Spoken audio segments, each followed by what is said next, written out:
تو حاضرین حضرت غوث پاک رضی اللہ تعالیٰ عنہ نے اسی ترتیب سے خطبے میں خلفائے راشدین کے نام لیے. سبحان اللہ. اور بندہ نواز یسو دراز رحمۃ اللہ علیہ کے پوترے ہیں بیدر میں حضرت خواجہ ابوالفیض رحمۃ اللہ علیہ، ان کے ملفوظات ہیں شوامل الکمل. تو اس کتاب میں بھی آپ نے درود و سلام میں اسی ترتیب سے نام لیے. نہ صرف یہ بلکہ بڑے بڑے اکابر بزرگان دی.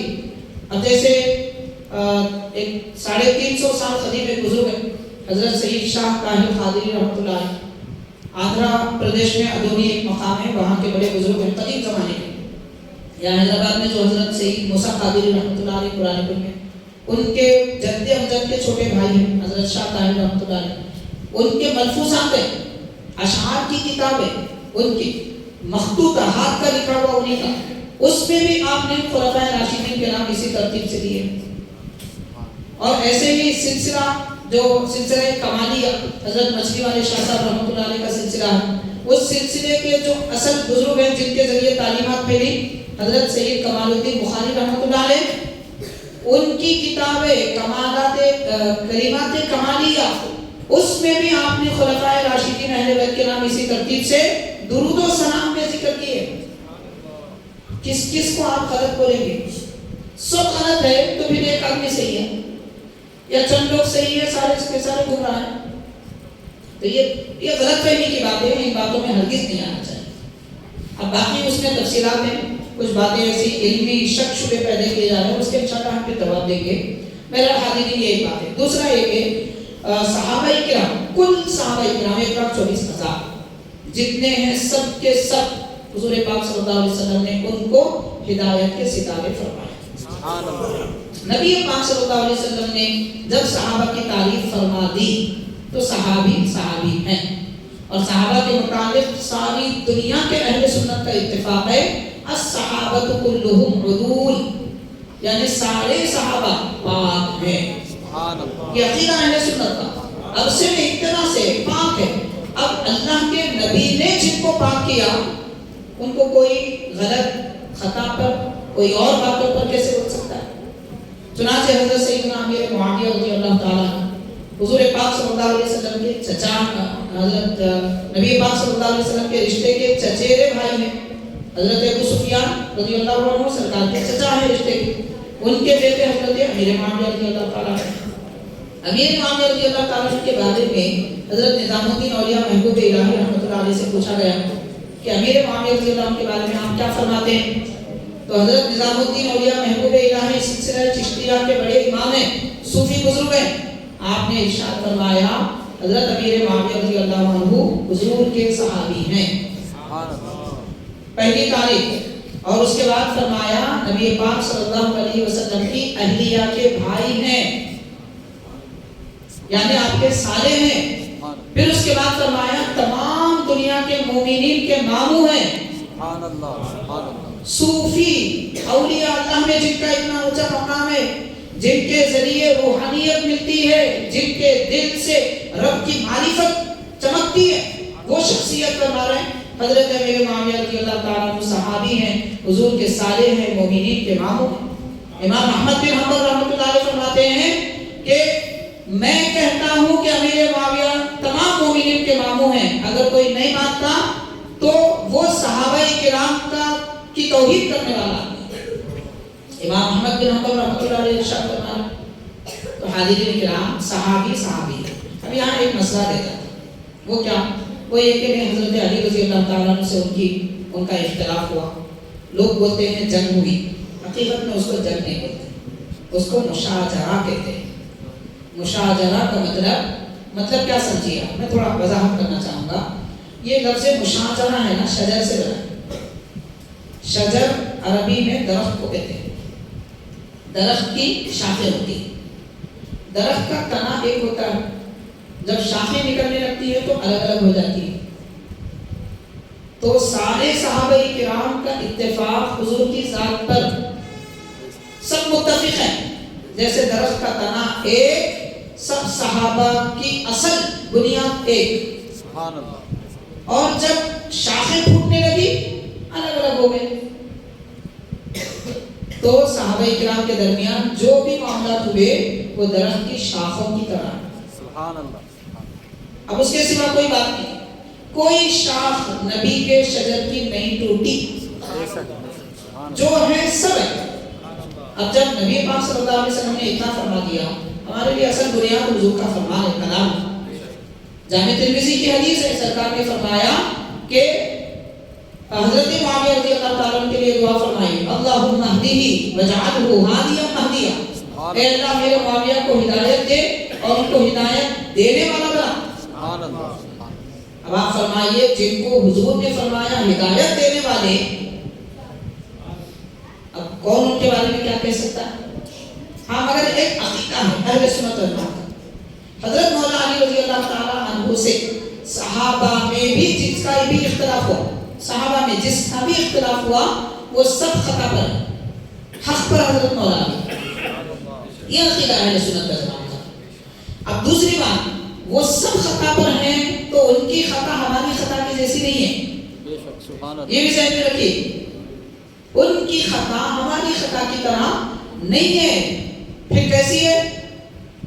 حضرت علامہ ابن حجر مکی حیثمی رحمۃ اللہ علیہ فرماتے ہیں وہ ایسی خطا ہے اس خطا پر بھی ثواب ہے. سبحان اللہ. سبحان اللہ. وہ خطا پر ثواب کامل تھا مگر وہ صحابی ہیں, اس وجہ سے ان کو ثواب ہے. اب ان کو ثواب تو حضرت مولانا علی کو علماء کہتے ہیں ڈبل, مگر بعض علماء نے فرمایا 10 گنا بڑھ کے ثواب. دوسرے صحابہ جو حضرت مولانا علی کے مخالف تھے ان کو ایک ثواب, مولانا علی کو ڈبل ثواب. بعض نے فرمایا 10 گنا بڑھ کے 10 درجے بڑھ کے ثواب. اب اندازہ کیجیے, یہ ہے صحابہ کرام. یہی بات امام اعظم کا فرمان ہے, امام شافعی کا فرمان ہے, امام مالک کا فرمان ہے, امام احمد بن حنبل کا فرمان ہے. غوث پاک بھی یہی مانتے ہیں, غریب نواز بھی یہی مانتے ہیں, بابا شرف الدین رحمۃ اللہ علیہ کے شیخ بھی یہی مانتے ہیں. سبحان اللہ. حضرت شہاب الدین عمر سہروردی رحمۃ اللہ علیہ, ہم حضرت بابا شرف الدین رحمۃ اللہ علیہ کو تو مانیں گے, ان کے پیر کیا مانتے تھے وہ نہیں مانیں گے, پھر ہم کیسے مسلمان ہوں گے؟ بلکہ حضرت کی جو کتاب ہے, حضرت شہاب الدین عمر سہروردی رحمۃ اللہ علیہ کی کتاب ہے عوارف و معارف, حضرت بابا شرف الدین رحمۃ اللہ علیہ کے شیخ پیر طریقت اپنی کتاب میں پہلی حدیث لائے, پہلی حدیث. وہ حدیث میں جو سند نام ہے حضرت امیر معاویہ رضی اللہ تعالیٰ عنہ نے فرمایا, حضور نے فرمایا. سبحان اللہ. اب آپ بولیے حضرت امیر معاویہ رضی اللہ تعالیٰ عنہ نعوذ باللہ آپ گستاخی کی بے ادبی کے ان کے بارے میں بات کریں گے تو بابا شرف الدین رحمۃ اللہ علیہ کو کیا بولیں گے, ان کے پیر کو کیا بولیں گے, غوث پاک کو کیا بولیں گے؟ حضرت غوث پاک تو فرماتے ہیں فخلافت معاویہ ثابتۃ, حضرت معاویہ کی خلافت فرمانا ہے غوث اعظم, حضرت معاویہ کی خلافت ثابت ہے. اور پھر کیا فرمایا, وہ حق پر ہیں. حضرت غوث پاک لکھتے ہیں حضرت امیر معاویہ کی خلافت ثابت ہے, وہ حق پر ہیں سوائے حضرت علی کے مخالف. مولانا علی کے مخالف تھے تو خطا پر تھے, باقی ہر وقت وہ حق پر ہیں, غوث پاک پر ہیں. تو بھائی میرے ہم کس کو مانتے ہیں؟ ہمارے امام غوث اعظم, ہمارے امام غریب نواز, ہمارے امام شافعی, ہمارے امام اعظم, جب ہم ان کو مانتے ہیں تو پھر ان کی بات پہ کیوں نہیں چلتے, ان کے عقیدے پہ کیوں نہیں چلتے؟ یہ تفصیلات ہیں. بحث بات اتنی لمبی ہے کہ حاضرین اس پر کئی دن گفتگو کی جائے گی تو بات ختم ہونے والی نہیں. حقانیت بہرحال جو ہے وہ اہل سنت کے عقیدے پر ہے, اس کو مان لینا چاہیے. باقی جو کچھ بھی ہے گمراہی ہے, دلدل ہے, ناپاکی ہے, اس سے دور رہیے, سلامت رہیے. صلی اللہ علیہ وسلم.